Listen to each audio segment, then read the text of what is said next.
I need support staff to clear the room. Stand up and walk now. Hello and welcome to The Watch. My name is Chris Ryan. I am an editor at TheRinger.com, and joining me on the other line, his idea of wellness is a cold pint of Guinness and some good theater. It's Andy Greenwald. I've had the best Spotify wellness week I've ever had. What's up, man? Good to see you. This feels great. You're in Spotify LA. I'm in Spotify UK. Yeah. Things are much classier here, I have to tell you. Just had some tea. They actually had fruit here. That was different. Is there British Kaya? Is it like innies and outies where like Kaya doesn't know that she also lives in Los Angeles? Yeah, the weird thing about British Kaya, she just reads a lot of modern novels. Oh yeah. It's like it's incredible how different they are. Truly. Greenwald, it's great to see you, man. We've been away from folks. We didn't do a show last Thursday. Just some quick housekeeping.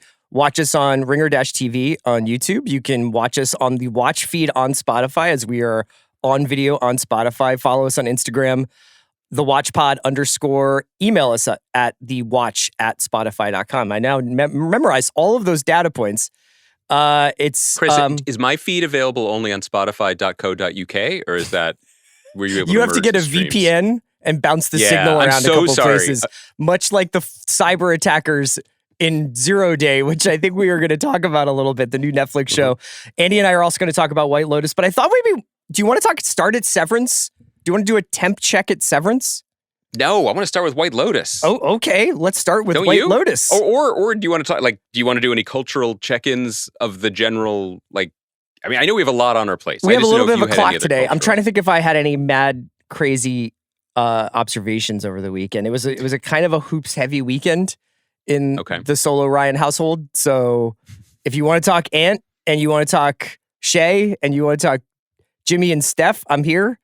But no? Okay. No. I mean, basketball's dead. You want to talk about Liverpool? After the events of the last week. Liverpool ascendant. That's nice for you. You know what was cool yesterday is yeah. Liverpool essentially, we're not going to say they clinched the title because mathematically they did not, but they beat Manchester City at Etihad yesterday. Yep. And I was like, oh, God, this feels so good. This feels so good. And then my former colleague, Kevin Clark, hit me with a tweet that I had not seen, which was a picture of our new FBI director, Kash Patel, walking down the halls of justice wearing a Liverpool tie.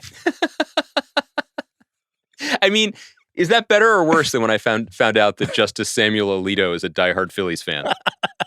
Do you know what I mean? It's just like, how big is our tent? Yeah, you know? I know. I want to give a small shout out to one of the one of the unique pleasures of London, which is the chance to see The Bard, to see wonderful productions of Shakespeare starring mostly actors from the Avengers films. I saw Much Ado About Nothing with Loki and Captain Peggy Carter. It was great. They're phenomenal. And actually, I must say, I feel like their mass market fandom brought a very, very excited and rowdy crowd to the Drury Lane. And it felt really lively in a good way. It was a lot terrific. of call and response on Shakespearean. No, but I'll say, well, first of all, the whole production, it's awesome. It was directed by Jamie Lloyd, and it's very dance pop. So they were playing Basement Jacks in the theater before it started, which really makes more sense, I think, when you're not seeing a matinee, although that did not stop the ladies from, once they checked there were a couple of ladies in the theater, once they got their ticket scanned, they went straight to one of the multiple bars and were just getting espresso martinis down before the show started. But the show is very self-referential. So Hiddleston is definitely hamming it up a little bit. And then there actually is an element. I feel like I can spoil this because I don't know how many of our listeners are really seeing Shakespeare for the reveals. Yeah, right. For the Redditors are really have their theories about what Benedict's really up to. I think Hamlet's dad might be an issue here. Are we sure that this guy's on the up and up? He says he was his mom's friend. They actually have Loki and Captain Carter cutouts as part of the show. They steer right into it. Does Disney get a piece of that? Do you think I just blew up the Theater Royal at Drury Lane's whole shit? Someone in Burbank is like, knuckles crack. Time to sue England. I mean, sure. So that was fun. Yeah, so we have, it's funny you should mention the Redditors and reveals and stuff like that. Mm. So what we're talking about today are these 3 shows: White Lotus, Severance, and 0 Day.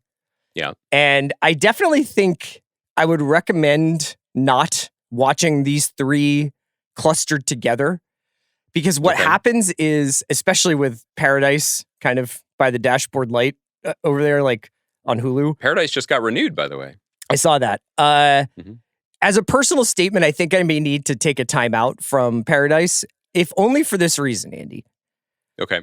A man can only have so many shows that are entirely premised on like the mystery.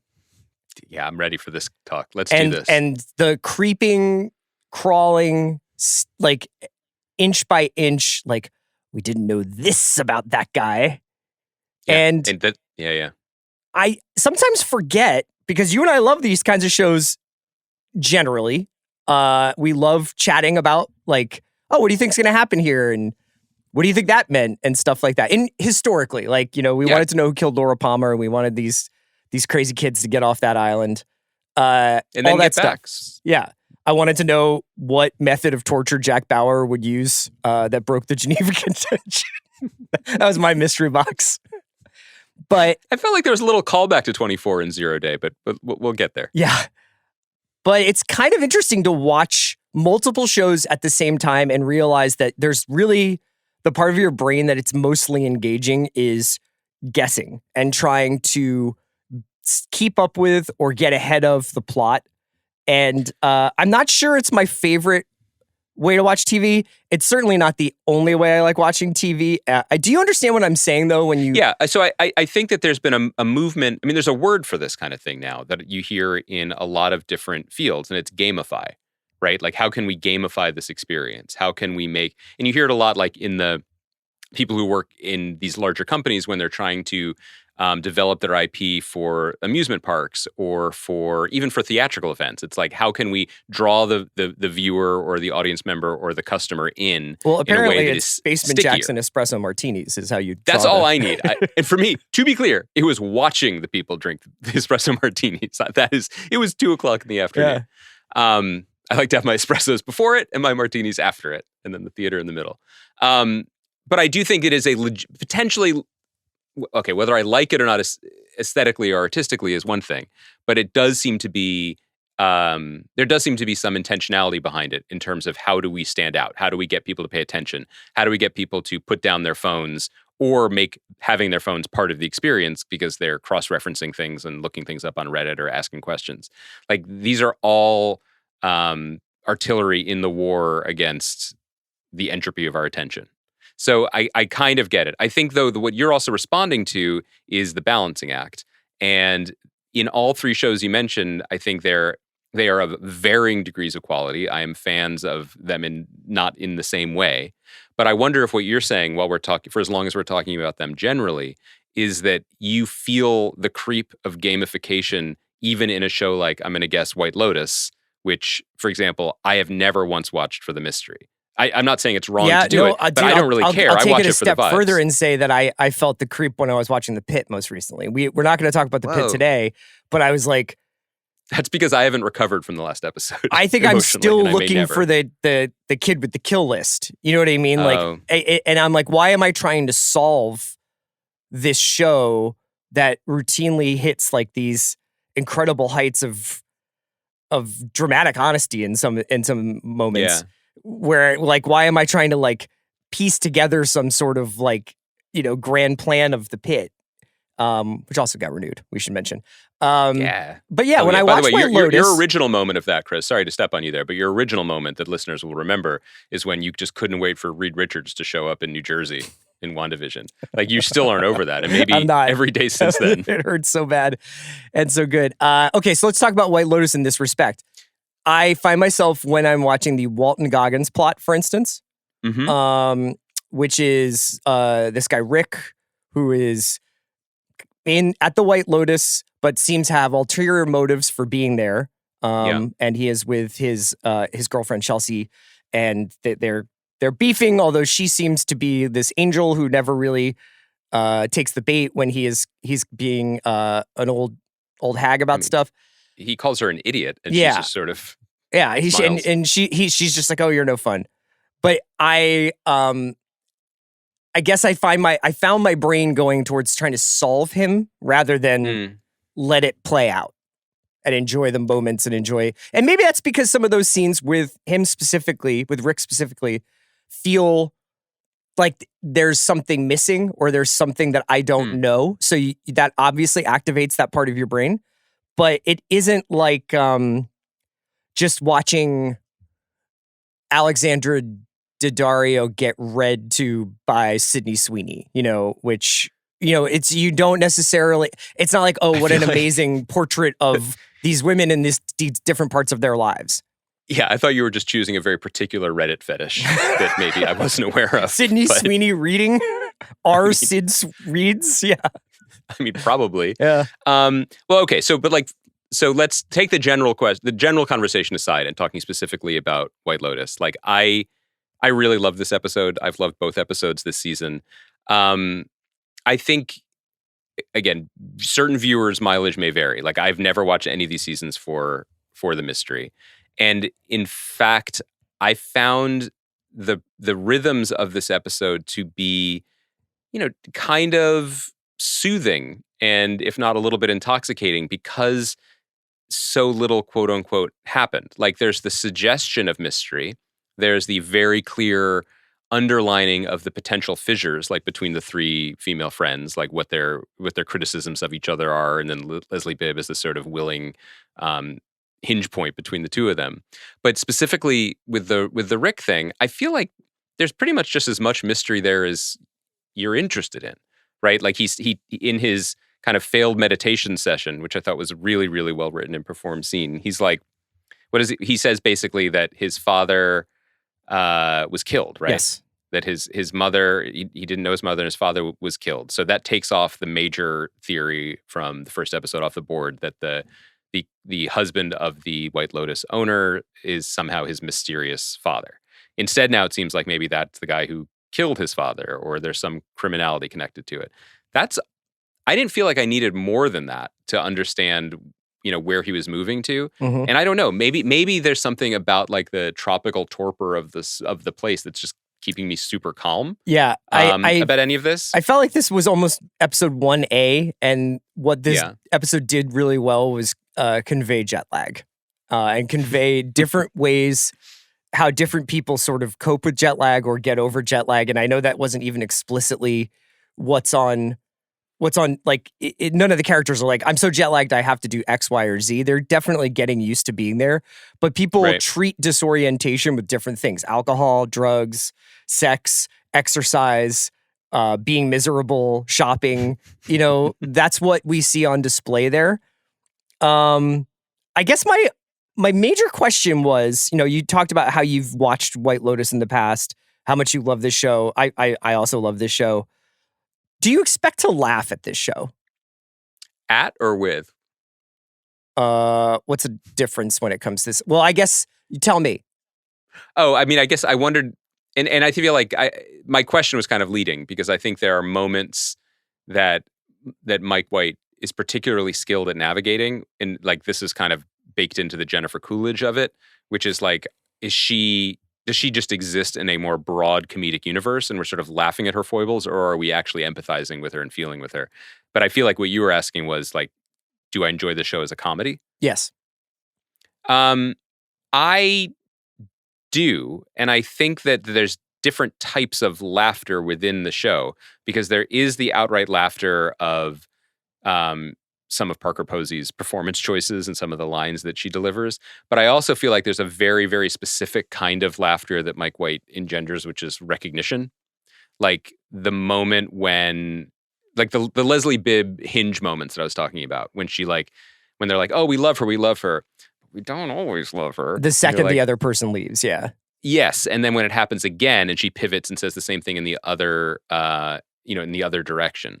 Or like the Rick and Chelsea scene when they obviously have their own issues and fissures in their relationship. But as soon as they're in the presence of a, I guess, nominally worse couple, that bonds them together. Yeah, that gets them excited. Like that is a classic feel better about your partner type situation when the other partners are worse than you are. So like that was funny. But it's not like a ha-ha sitcom-y ha-ha. Yeah, I think that there are things where I'm laughing at the characters or I'm laughing at the situations. But yeah, there isn't necessarily. I don't know why I even asked that question. I guess it's the absence of Coolidge. It's the absence of Jennifer Coolidge, who was more clearly in the first season, especially, but also like going, the gays are trying to kill me. Like had comic moments that were very clearly showcased as people are going to laugh at this and with this. The thing that I'm feeling the absence of more this season so far through 2 episodes is, well, let me rephrase. It's not really it's the absence of something that I noted in season 2, but maybe it's better to say that it feels a little bit more similar to season 1, because season 1 was claustrophobic by design because it was filmed during COVID, and so they were just making a show in a silo with each other. And sorry, I should be careful because there are actually many shows on the air right now that are in silos, including Silo and Paradise. Yeah. So, I mean, more specifically, they did not venture outside of the 4 seasons very often. Season 2, though, was notable because it had a kind of a different momentum that broke from that tradition. And specifically, I'm not thinking about how Jennifer Coolidge and then the what's his name, Leo Woodall character, like they ended up further into Italy as their adventures, or further out at sea as their adventures developed. Specifically, the F. Murray Abraham and Michael Imperioli, finding their family roots thing. Like for them, the White Lotus property was a home base to venture out into the countryside or to explore the country with varying degrees of success or recognition. So far, other than Rick's plan to go to Bangkok, which I guess we know from the next on or this season on might actually come to fruition, the only thing that takes these people out of their yoga paradise is Piper's so far not really explored mission to the monastery, right? Yeah. And so the fact that it's suggesting that all of the story is going to take place behind these not so secure walls is a feeling that I don't know. I wouldn't say I'm bumping against it, but I'm noting that. And I wonder if that's by design, because it's kind of a throwback to what the show originally was, or it's something that's going to explode later in the season. Or maybe it's a reflection of, once again, like the specifics of production. Like because they're on a beach on an island, this is where they were going to be filming. Let's talk a little bit about the Ratliffs. I think that this was an episode where I noticed that this is a group of people who have all these signifiers of a certain class, of a certain amount of wealth, are very tight-knit, to say the least, in some ways. But each one of them has like a very obvious. Well, all right, I'll keep it at least to the mother and the father and the oldest son have like a very clear problem, like a vice that they are barely concealing and in some ways celebrating. So you've got Saxon, who's basically constantly tugging at his crotch and taking Adderall and trying to get prescription. Sure. Prescription. I'm sure. Parker Posey's benzos are all prescription, and then you've got the Jason Isaacs character who is involved in clear like financial crimes. And did you know that the voice on the other end of the phone there was Kiwi Kwan? It did sound very familiar. Yeah, Deadline wrote an article about it last day. So I wonder if that's just like a cameo from him or if he's going to actually show up. That would be incredible. But I'm watching the pill intake, the hints of incest, the financial crime, and a lot on the field for those guys. The incest stuff is super weird. Like I do think that I do think The Ringer is uniquely set up for us to do a podcast only about the Ratliff family, in which all the commentators are only children. So it would kind of be like Jacques Cousteau, like exploring the unknown world. It'd be you, me, Bill, Amanda. Like, I feel like there's a lot of us, right, who could just bring absolutely no insight to this conversation about how things are in certain families. I like the dynamic because the rest of the show, I mean, they're the largest group. So the opportunities for cross commentary, for looks, for like intramural beef and relationships, and I don't even mean the potential romantic ones, is pretty rich. And so every time they're on screen, it just feels like it's livelier. There's more going on. I also just feel like they're a pretty exciting declaration of how good Mike White is at casting. Like whether it's Parker Posey, who many of us have always loved, Jason Isaacs, who most of us are like, oh, he's always good.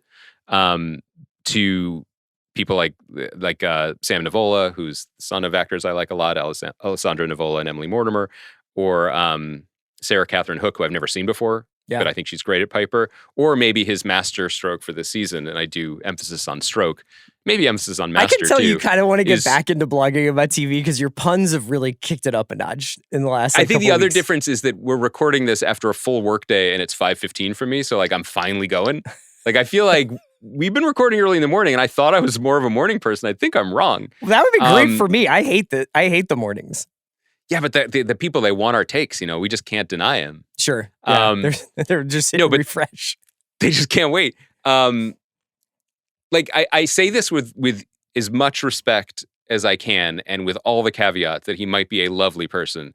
But like Patrick Schwarzenegger's performance is disgusting. Yeah. Like in the best way. He is hideous. He is loathsome. And so either Mike White saw something in this man and drew it out, or he's delivering just an incredible performance. And I don't mean to suggest that he is a bad person. I do not know him. But I just mean that like it is what this show can do best with casting and with just smearing something on the lens that is just really, really, really potent. Is that what is your power rankings of the groupings after 2 weeks? I think I like watching Jacqueline, Kate, and Lori the most. Like I would like to spend the most amount of time with them. And perhaps their issues with one another are the most kind of if not relatable, at least like recognizable to me, and like group friend dynamics and right. Vague midlife crises, but also like competitive, like where have we landed in our lives? Race. Do you and Zach have a side text group to talk about how I'm talking about the Eagles during the season?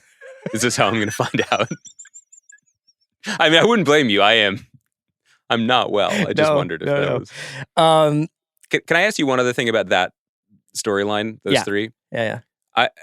How do you feel generally, and how does watching them make you feel about the post-dinner, post-bar extra drink?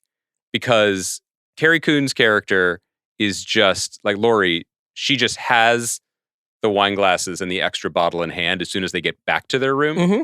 And you were asking me over the weekend why you thought I was having such a good experience in London this fortnight. Yeah. And I do think it's because I finally, at the ripe old age of the age that I am, that I don't even want to say anymore, learned that it's not even about following hippies to a second location. It's drinking at a second location that really messes up any trip, especially with jet lag. You know what I mean? Like you can have a pint at the pub, but don't come home and be like, I'll just finish this off. But this goes against Liam Gallagher's like, I don't go out for just one adage.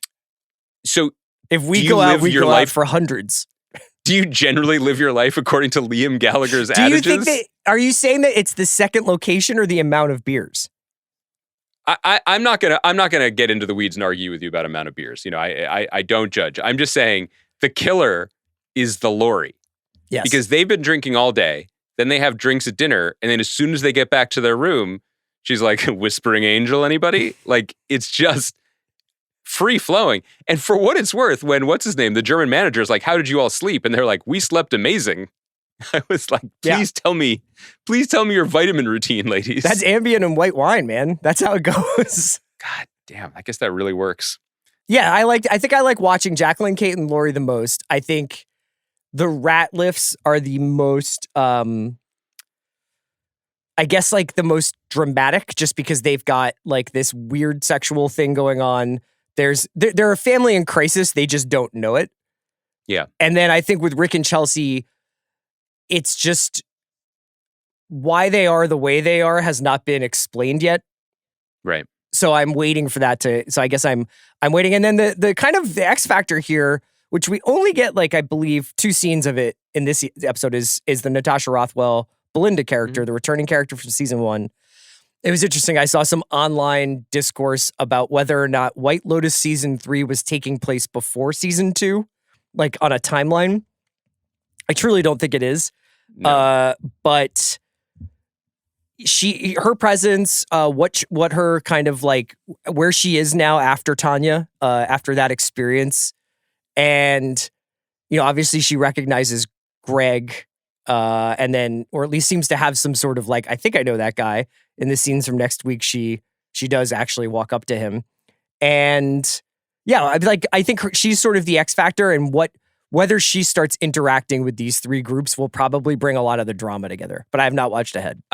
I agree. I would also say the Greg Rick dinner scene was really good. It was also like the most transgressive thing in this television show thus far is not the brothers eyeing each other's butts. It is not speaking to someone at the dinner table next to you.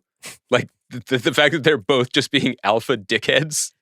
Oh, I just think they're just being exhausted sex tourists. Like, I can't tell what they're doing, but I think the implication is that Greg and Chloe have met through an escort service, right?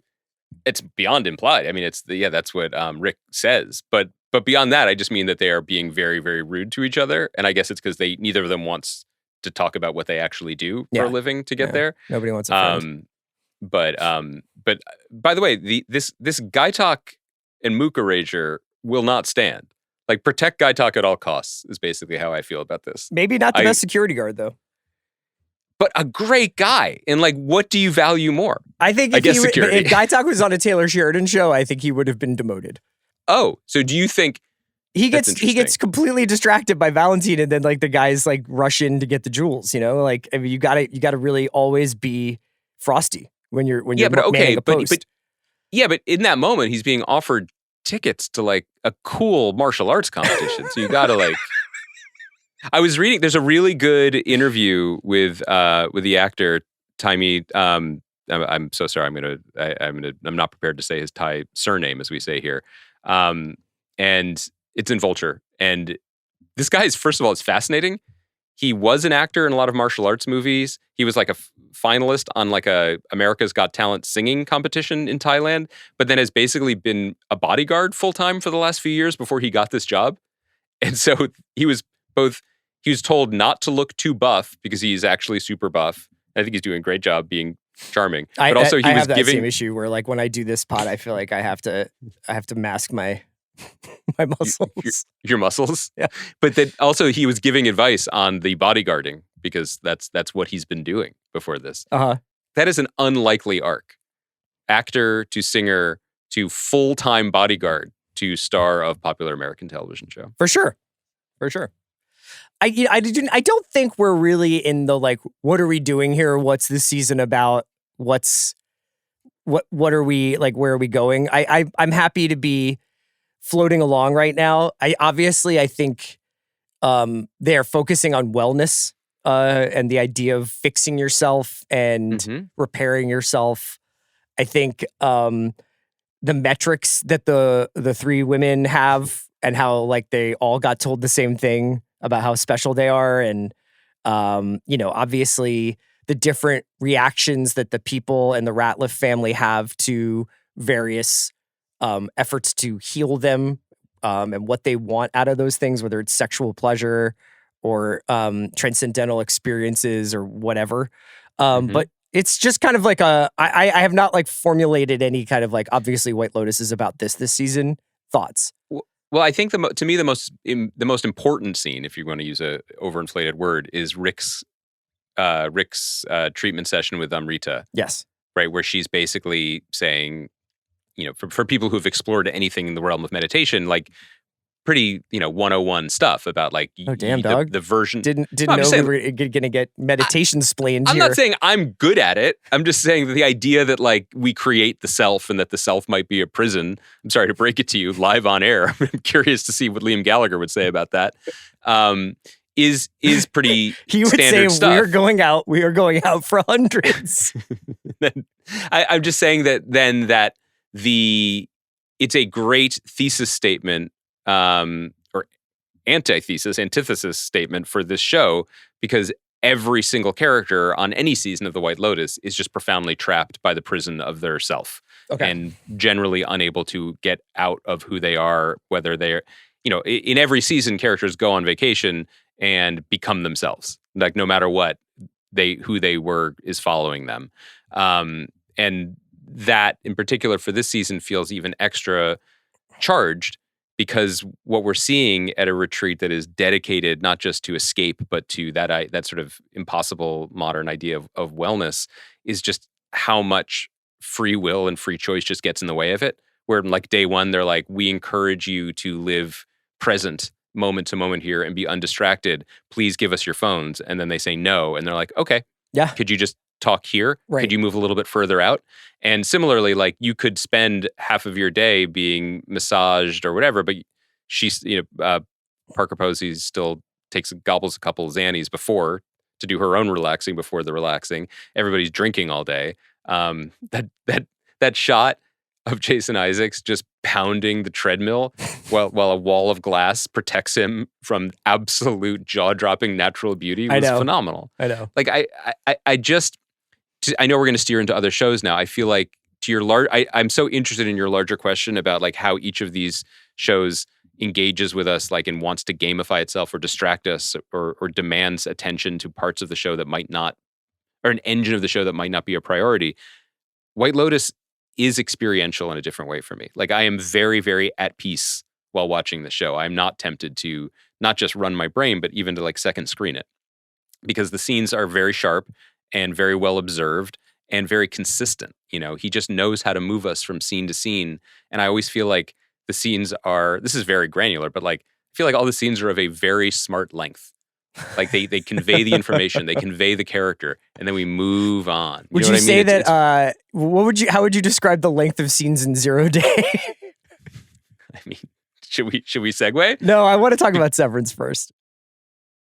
We haven't spoken about this since basically our conversation after the kind of not a bottle episode, but the Ortbo, the adventure into the woods, and we've had 2 episodes since then, Trojan Horse and Attila. I think this is where I'm at. This is where I'm, and we're going to talk a little bit specifically about Attila, I think, but this has been a really interesting lesson this season for me about the usefulness of thinking about theme versus thinking about story. Because I think when the series started out, it was a pretty obvious and aptly timed allegory about, the increasingly numbing capitalistic society that we all live in and our participation in our work and the elevation of the corporation to the place of state or church in society. And I think that was maybe, you kind of tell yourself like, that's why I'm watching this show. It's because of that, And then as it becomes more of a sci-fi puzzle to be sifted through and kind of pieced together and admired in that way, I probably had a little bit of a hard time adjusting to that. But at the same time, I wonder whether or not this is a much better television show than the first season. You know what I mean? Like, if the first season was about this sort of allegorical experience of this traumatized man who is trying to bifurcate his life to find peace during his workday because his outside life is so pained because of the loss of his wife, the second season, I don't really know, I guess I don't really know what it's about, but I do kind of wonder, I do find it more entertaining, if that makes sense. And so I guess it's an interesting transition from this idea of this show is clearly about a post-COVID world or our lives now, to this show is about this guy trying to solve a puzzle and these characters trying to solve a puzzle. And I was curious whether or not that made sense to you or whether you felt like you were watching it in similar ways. I think that's a very generous and I think interesting observation about different. I do. I mean, look, people. That's exactly what they told Tommy in Goodfellas before he thought he was going to get made. I don't want to relitigate it. I'm not relitigating genuinely anything, feel. No, I mean, I genuinely feel that this show and its very, very many talented creators are not interested in the things that I'm interested in, and so I need to accept that, which is hard for me.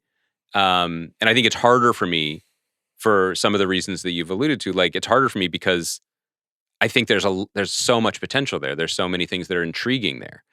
The version of season 1 that you're sketching out that I think was appealing to me is that this felt the idea of severing yourself from the drudgery of the job you had to do in this cold and unfeeling landscape that we all actually have to exist in is fascinating and chilling because it feels potentially possible.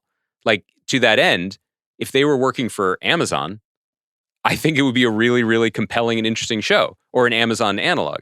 They're working for a magic company that speaks in codes and raises goats.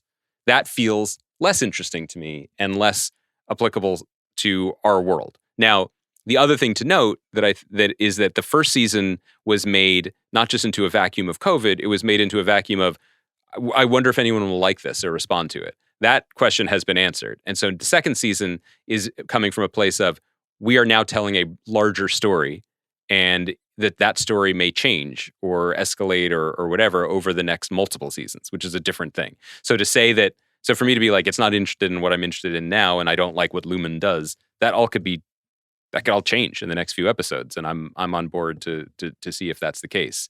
But I think the thing that's newly frustrating to me as the season unfolds, and we've now seen 6 episodes of 10, so we're past the halfway mark, is that the things that it seems really, really consumed by, the thing that it seems really consumed by is bodily autonomy, right? Like, who has a right to a body? Oh. How many people can live in a body? That's a really that's a good summary of it. But weirdly, it's like, to me, it's like only half interested in it, because, like, for example, and let me be clear, because I know this might I'm just going to get railroaded regardless, but like, I don't think Severance would be better if this entire episode was about Helly dealing with the abuse to her body or the lack of autonomy she had in her choices in having sex with someone, when she wasn't present in it.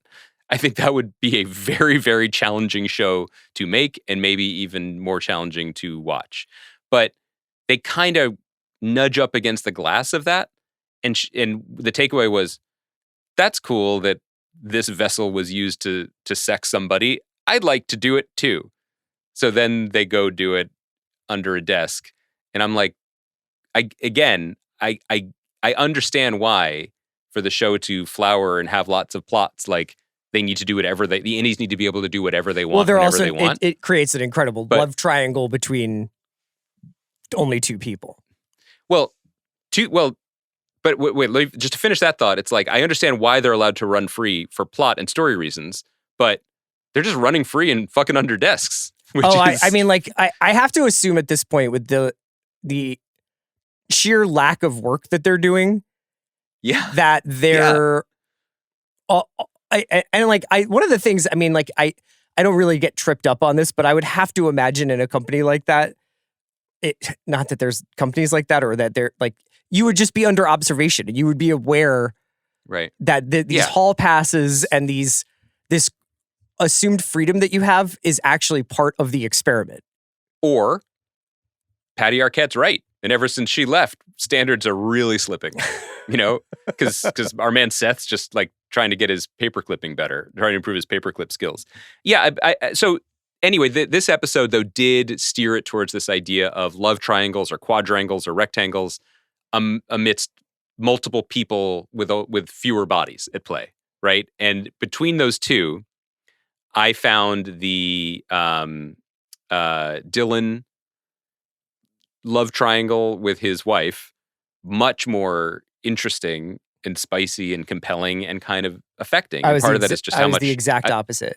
I like that. I think Merritt Weaver's performance is amazing. And I find there's a core of sadness there because it is based on something, to me, that's kind of tangible. Like, we don't really know Audi Dylan at all, but the sense that he's kind of a loser in some ways, or carries that feeling, or that is present in all versions of the show, upstairs and downstairs. So that communicated everything I needed to know. The other storyline where, baby human Innie, Mark, and Helly, who know all about doing it to each other, but what do they not know? Like continental drift. There's like some term, I forget what it was. There's some scientific term they've never they seen the don't know. sky. I mean, like, there's all sorts of like, They are super into each other. Audi Mark is still hung up on his completely personalityless and his wife, the whole thing with Gemma, like I just don't buy any of it. Mm-hmm. But now Audi Helly is also into him. Or she's trying to establish whether or not he's trying to reintegrate. You know, like that there is there. Okay. I think that's the thing is but that you like, found you that more compelling. Well, I like the Chinese restaurant scene a lot. I like the idea that like, what is there a desire that transcends these two sort of sides of your personality, and is there a quintessential part of both of these people, if they are like the same person as they are inside and outside, that is just drawn to one another? But I think at this point, like if you go back to Helena observing Mark and Helly kiss over and over and over again. Yeah. I don't find it out of pocket that she's like also A, stalking, but also B, you know, just watching Mark a lot. Now, there may be a reason for that because they have a sense that he's starting a process that they're either going to try and stop or that they're trying to manage or that they're ultimately in charge of. I think that there's a lot of stuff going on that I am just like Lumen in all of its kind of completeness would need to know about all of this stuff. Well, it a lot of this also is, you know, I don't need to say this every week, but I do. Like the pilot is dazzling. And then they made a series, potentially multiple season series off of a dazzling pilot. So a lot of the choices we make, a lot of the choices we see on screen are the result of, well, okay, if, then scenarios. And what I mean by that is like a noted to death version of Severance. And I'm not saying this because I say it would be better. I'm saying it would be more traditional and maybe easier than to expand outward from, as opposed to do what Severance does, which is bring us in at the middle and everything, all the mystery tendrils are going up and down at the same time constantly, which I find destabilizing. So the more traditional version of it would be the arrival of the everyman to the severed experience. Yes, right? The POV character. And that's the POV Mark character learning. What the pilot did is Mark is already established and has been doing this for a while. Yeah, Helly is the POV character. Yeah. Which is really interesting. But then Helly has a reason to being there because Helly's reason for being there becomes enormous because there's the incredible gotcha surprise of season 1 that she's in Egan. So the if then becomes, well, if Mark is already there, and if we want this big surprise that Gemma, his wife, has been taken from him in the Audi world and has been put into proximity with him at work as Mrs. Casey. So if all of this is true, then Mark has to be the Messiah. Mark has to be a superhero. Mark has to be the most Neo. important person. Yeah. He has to be Neo, exactly. Which I'm sure they have a plan for that, right? Like, and we're going to see that unfold. But it's an enormous weight to put on a character that remains otherwise kind of opaque. And you started to see the seeds of the then storytelling with the Cold Harbor being everything to this company and his unique ability to do it. But let's just say it's untraditional. And I don't want my observation to be that I wish it was lamer or wish it was simpler. I'm just saying that there's all this storytelling that is if then, like, and just stacked on top of each other. I think you wish it was a movie, because in the movie version, Dylan and Irving would be like, Mark is the one. You know what I mean? Like, everybody would recognize Mark's importance. And the question would be, is Mark going to fulfill this path or walk down this path? And instead, we actually have, like, I think one of the reasons why the show remains interesting is because each one of these characters actually thinks they're Neo. Like, Dylan thinks he's like the great detective, but also like killing it as an innie, and also wants to see his Audi's wife. And, you know, the only person like Audi Dylan, I guess, is kind of like, I suck and I can't get a job at a door factory. Irv is like trying to put together this grand conspiracy. I think that the obfuscation of what he knows and what he's doing and what he's understands is the thing that probably annoys me the most, because you've got somebody at Turturro's level and Walken's level doing those scenes together where it's Irving and Bert and Fields and they're having this dinner, and it's opening up so many questions about, like, well, so Bert was at Lumen for 20 years and, like, you know, what... And Severance has been going on longer than and, like, what's going on with, like, this idea that you could get severed to find salvation, to find... I mean, that was another huge idea dropped in the middle of yes. it. And that was cool. So this was your man from Fringe, John Noble. Yeah. as Fields, basically saying that Bert, their long, happy marriage was slightly, but he was like a scoundrel, bad dude, yeah.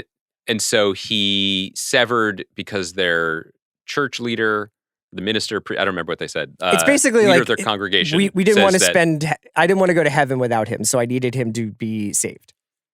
I mean, that was a wild choice. Yeah. And I welcome that. And by the way, I'm really glad you mentioned the door salesman scene because it's hard. I love that so much. And so I just want to touch, it's not touching grass. I just want to touch the thing that I liked so that I don't get shocked. I thought that was that was an example for me, the Bert and Irving scene. I hear you about these two great actors just sort of parroting prompts, like mystery prompts to each other without ever actually getting to the thing that they're talking about. But they're so good at acting, and the idea was so big that I actually preferred it. Yeah. As weird as that is, because when the show becomes about reaching into Mark's head with calipers, that's the part I don't like. That's like that is just the part where I'm like, and I can kind of see some strands of like where the doctor, like, and people have talked about this online and stuff like that. Like, has the doctor already done this process, and that's why she's always like hungry and eating, and he's now hungry and eating, is because like this process like awakens some sort of appetite. Like I like some of the discourse about this plot, but I find the plot itself of this woman just like living in his basement and doing brain surgery on him like kind of crazy. And then honestly, I know that there's some affection for the Devin and Rickon characters and the plot, but like I don't understand. I don't understand how someone as straight shooting as Devin is married to Rickon and also like just kind of like, okay, Mark, I guess you got to go back to Severance, go back to Lumen, and you're not going to answer the phone for 3 days or whatever. Like, there's something like, I think that that part of it is why maybe it's my version of what you're reacting to, where I'm like, just lose this extra layer of bullshit to concentrate on the main, keep the main thing here. Yeah, I mean, there are, thank you, Jalen Hurts, Super Bowl MVP for that quote. But like, yeah, again, it's like, that feels like a writer's room problem to me, which is we've introduced these characters in season 1. How do we serve them in season 2? How do we make them make sense and calibrate them as the wildness increases in the main storyline? And I guess I only say that to say that it's hard. It's always a challenge. And sometimes even like lay people, viewers can see when certain storylines are not ascending with others. Mm-hmm. They're not gaining altitude at the same ratio. Just the last thing, that Chinese restaurant scene was beautifully shot. Yeah. And it did, Mark's ordering and appetite did remind me how I used to behave at Red Hot 2 in Park Slope, like on Sundays after we'd been out Saturdays and watched the Eagles all day Sunday. Like there was I did have a kind of like a severed integration flash at that moment. Let's take a swerve here and talk about Zero Day because we only have a few more minutes to go. I'm sorry to do this to you, but Andy had been like, oh, we're going to watch Zero Day. Are we going to watch Zero Day? And I was like, yeah, like I'll check it out. I had to admit that the great silence that greeted this show broadly made me sort of be like, oh, I bet this one, I bet this one is not going to like kind of clear the takeoff platform. And I guess it doesn't, but it is one of the more fascinating pieces of political entertainment that you will see this decade. And I don't mean that I like it as a TV show, but as a kind of repost to what people assume the Taylor Sheridan universe is like soap operas for red states. This is truly like the Resistance MSNBC fever dream come manifest. Like it is unbelievable what it like is going on in this show in a lot of different ways. I mean, we should say, because we do, sometimes people do listen to us for, essentially like financial wealth management advice with their time. Yeah. Like, I think the show is, I agree that it's fascinating. I'm not dropping your thread. I think it is politically wild.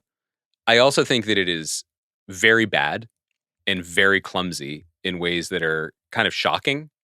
And I also think that it may be the greatest cast ever assembled. It is for a almost television show. So obviously the greatest cast ever assembled for a show. Just to run through it, this is a thriller from Eric Newman, who is one of the showrunners of Narcos Narcos Mexico, I believe, and Noah Oppenheim, who was running NBC News when the Ronan Farrow stuff happened, I believe, and left his post.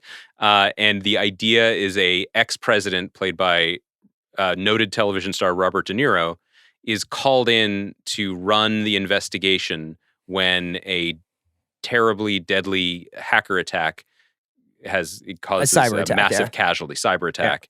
So the rest of the cast is Lizzie Kaplan, Jesse Plemons, Joan Allen, Connie Britton, Bill Camp, Dan Stevens, Angela Bassett, Matthew Modine, Clark Gregg, Gabby Hoffman, and that's just through 2 episodes. Yes. Now, but you should say, like, De Niro plays President Mullen. Let's just talk a little bit about what President Mullen's up to. President Mullen is a aging president who declined to run for a second term while grieving his son. He is married to a federal judge who is possibly going to be up for a Supreme Court position. I think she's nominated to a federal judgeship. Okay. And they have a leftist congresswoman daughter named Alex. Named Alexandra. Like, let's really run at it. Yeah. Who often differs with her father, who is a paragon. So we've got Joe Biden and RBG having AOC as their daughter. We've got Dan Stevens playing quite clearly a Ben Shapiro, Tucker Carlson hybrid. He filmed all of his scenes, I think, with his own wardrobe on an iPhone, at least through 2. And I respect it. It is unbelievable, like the kind of... Oh, and President Kamala, right? Oh, right. And then Angela Bassett is the current president, President Mitchell. There is something about the language and the tone with which this is written that makes it feel like basically an Atlantic magazine explainer about what a cyber attack would be like. People speak almost entirely in exposition. And on top of that, they speak almost entirely in explanation. So there isn't any of like the kind of high level jargon that you would expect from like a panic room kind of, we've got to understand like the levels of this situation. It's almost entirely like this straight talk express of honestly trying to explain to the viewer why they should be concerned about what could happen during Zero Day, but it is almost entirely concerned with the political reaction to Zero Day and not like the thousands of people who die during a cyber attack. It's an afterthought. There's some footage of trains derailing and some explosions and things. I mean, for what it's worth, this is also a show that presents President Mullen as like a deep thinker, prosecutor, and investigator who has a remarkable quirk of filling notebooks with his keen observations, and then it shows his notebooks. For real though, but his notes, when we see them, are this man is a general, and then there's an arrow from it, and it says U.S. Army ? And then it says yes. Then it's like eats lunch, and like so he's just writing down facts. Yeah, which is no shame in that, but I don't see what the genius is. The thing that is so wild is you rarely get to see a show that so expressly missed its moment.